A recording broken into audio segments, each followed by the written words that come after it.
今啊大后日礼拜就是冬节咯，有袂少人拢会补一个。啊，讲像姜母鸭、羊肉炉这类的食补，会互免疫力瞬间增强，有可能会致使急性的风采炎发作，目睭会反肿、反痛，搁来反雾。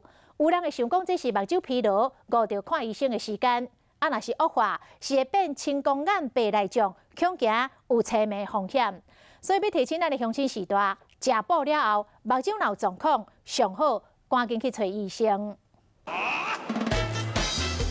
冬节要到啊，来补一个姜母鸭、羊肉炉、麻油鸡，袂少人拢真爱。不过若食伤补，除了爱注意高血压，目睭嘛有可能会出状况。那我们吃的这些比较温补或是发炎型的食物的时候，我们这些血管会产生发炎的反应。 就会引发有些人是结膜炎，有些人是虹彩炎。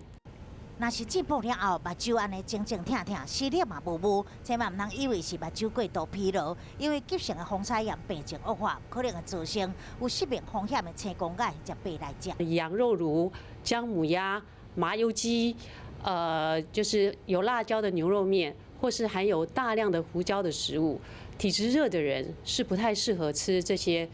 所谓温补或是燥热性的食物的。另外，麻油鸡、姜母鸭迄只火锅这料理，容易产生镉离子相关，加上寒天流汗较少，容易造成腰椎负担。因此，食补一定要照个人的身体状况，而且适量就好，唔通食伤补，以免伤身体。